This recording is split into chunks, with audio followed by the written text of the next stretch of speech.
Welcome back. My name is Dr. Mamoon Najjar, and I am on a mission to help people live a life filled with meaning, impact, and fulfillment. Throughout my life, I have searched for the blueprint to a purposeful life.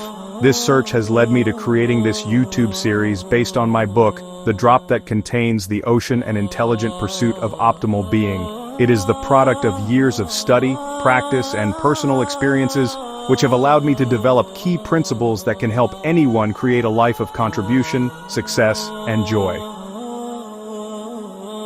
Welcome to part 2 of chapter 4 of our journey. This follows on from our previous video, so if you have not yet seen it, please pause here and make sure to go back and check it out. Now let's sit back and relax as we continue on this journey. As we continue on the topic of Niyya, we will explore the need to focus on long-term goals and not chase short-term rewards. Initial work might not pay any tangible benefits. The work itself, as guided by pure Niyya, needs to be its own reward, either for the immediate good you do with it or the good you hope to do with it in the future.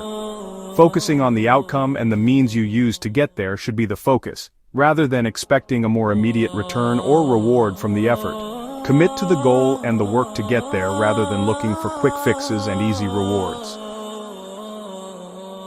Mistakes and errors are inevitable, and are a large part of what causes Niyya to degrade and falter. Very few catastrophes come about from one single decision. Instead, they arise from a series of smaller ones, which pile up unless action is taken. The sooner we recognize the pattern of those more minor mistakes, the easier it is to revise our assessment and adjust our techniques to align with our goals. Some of these techniques will be discussed in later chapters. This is where self-analysis and self-assessment become crucial to Niyya. Moments of reflection and evaluation, where we measure our intentions against the reality of our actions, allow us to better perceive how we are progressing and whether or not our steps are degrading. As with everything else, practice and commitment make such thinking habits easier and allow us to adjust our thought processes before they degrade from their purpose. Modeling is crucial in course correction and establishing deep roots for your endeavors. In essence, it's a form of organization, a way to approach the tasks before you methodically and reliably. With modeling, you can observe how the system responds to various tests and stressors, which allows you to improve upon the model to prevent problems later on. Ideally, it can anticipate issues that would never occur to you and can help you put steps in place for addressing something unexpected. In such an event, you may not know the specifics, but you will have initial steps to take, thereby helping you plot a better course of action once you know more about the situation. Modeling is slow and takes time and effort. You must test and retest it to see how it responds to stressors, and build upon it to address deficiencies. You mitigate risk, account for contingencies, and then proceed. From that model comes a code to apply our pure Niyya, and a course of action whereby we might do the most good. For example, a marketer planning an email campaign to sell laundry detergent wants the best response possible from the target audience. But instead of sending her ad in one fell swoop, she should test the campaign's effectiveness and see which prospects will most likely respond. This is trial and error. Some tests will fail to attract, so she will adjust the variables, tweak the ad to be more appealing, eliminate those not part of the target from the list demographics, and then test the campaign again. In time, she will develop a list that increases the response rate and is likely to achieve the desired increase in revenue. Instead, they divided the federal government into 3 branches, each with a balanced power distribution to prevent any one entity from gaining too much. This achieved the needed goal while addressing the issues in the earlier model of the Articles of Confederation. As a result of such modeling, the Constitution could not only address the immediate issues its creators set out to address, but it could also address issues they might not have perceived at the time. To expand upon the example above, they permitted amendments to be added, subject to significant conditions representing overwhelming public will, that, among other things, limited the tenure of the U.S. president to only 2 terms. The established goals were backed up with methods modeled to address issues they might not have been able to perceive at the time. As a result, they created a system of government that has endured for over 200 years. The United States governance model is subject to enhancement and decay. It depends on the power dynamics, collective wills, and trends to take it in either direction. Another example of modeling modification is the development of an airplane cockpit. It has plenty of switches, buttons, gauges, and dashboard measures. Each of those likely developed over time by requirements of the Federal Aviation Agency and similar agencies out of a study and response to airplane accidents. The method illustrated by such examples takes practice and must be tended to as an orchard or a garden, and when applied it results in deep roots. They will last, they will thrive, they will be there for a long time, like the Constitution or the family that can balance their schedule, meet their needs, and be there for each other. The more organized and thoughtful they are planted, the deeper and stronger they will be. And when married to pure Nia, the goodness they contain will spread. There are other models we can follow and choices we can make, but not all of them lead to good things. Without good choices, community becomes exclusivity, and neighbors push each other away. Self-care becomes selfishness. Brother turns on brother. Holy Scriptures warn us of these models. We see the results from following them in the real world. We needn't look far for similar stories and parables. One of the most recognizable is Ebenezer Scrooge, the heartless moneylender in Charles Dickens's, who amasses a great fortune and yet lives alone and despised. Darkness is cheap, and Scrooge liked it, wrote Dickens, referring not only to the literal darkness of Scrooge's home, which he is too stingy to light, but to a soul who saw only the surface trappings of wealth. Modern Western culture is full of remarkably similar cautionary tales, usually involving celebrities whose wealth and fame bring them nothing. The celebrity seeks fame and wealth. Once obtained, they indulge in it and flaunt it, often very publicly, while reveling in the attention their bad behavior brings. Away from the cameras, however, the celebrity's life is turbulent and unhappy. He may face troubled relations with family members, or endure reports of dysfunction in their work.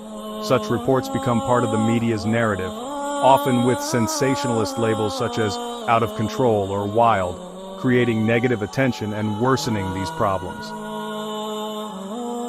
As their fortunes fall, their former displays of wealth and arrogance return to haunt them, turning them into easy targets for a public now eager to witness due punishment for their arrogance.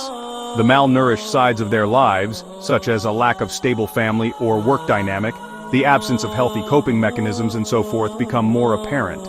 Celebrities who delight in publicly displaying their success make an easy target if their wealth dries up and their star power falls, ensuring we tune in for infotainment about their shattered lives. Such stories often involve some redemption, as the chastened celebrity finds fulfillment in humbler joys such as family and philanthropy. These kinds of stories point out that they have little to do with the wealth and fame the figure sought in the first place. Actor Robert Downey Jr., for instance, struggled for many years with substance abuse and troubling public incidents. In 1997 he spent 6 months in a Los Angeles jail on drug-related charges, and in 2001 he was assigned 3 years probation on similar charges. The latter incident resulted in the high-profile loss of his acting job and the impression that a talented actor had destroyed himself with indulgences. Downey, of course, famously went on to overcome his addiction and rehabilitate his career. Ironically, his most famous role was that of billionaire Tony Stark in Marvel's Iron Man movies. Stark's story follows a similar arc.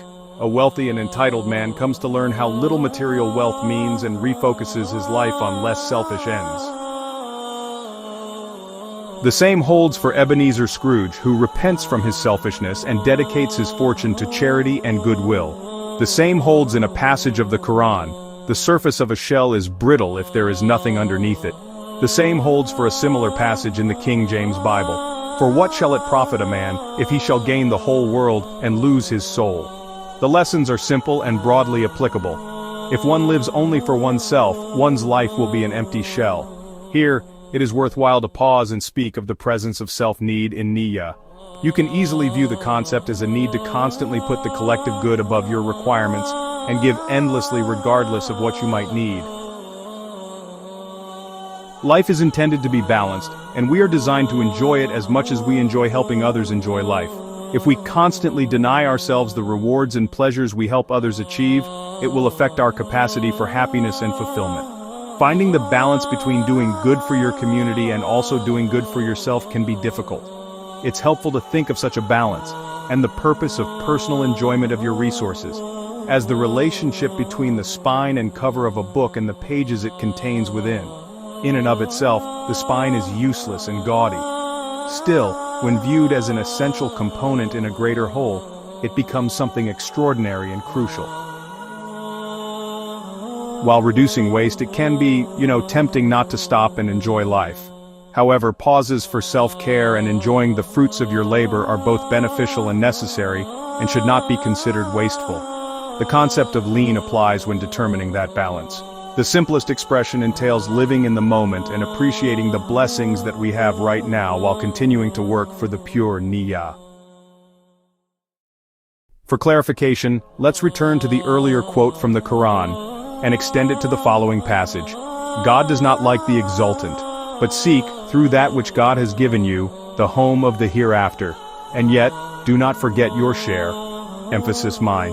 It's a simple passage, making it easy to dismiss or conflate past its intent, but the words are chosen very carefully, your share, and therein lies the concept of lean. We can enjoy the fruits of our labor and appreciate the rewards we worked hard to earn. By applying lean and the process of thirds, as discussed in this chapter's conclusion in Chapter 5, you can find the right balance of attending to yourself while giving to others. Most importantly, we seek balance, thinking of doing real good that will last and self-perpetrate while living in the moment and enjoying it. Yet it can be challenging to differentiate one from the other, so we look for methods to do good and apply lean principles when indulging our desires. We avoid these man models, plant deep roots, and correct our course through self-analysis. Seek to apply lean when it comes to disagreements and arguments. That is not to say one should seek to avoid conflict at all costs, but by using lean, you can determine which arguments are worth the time and energy put into them.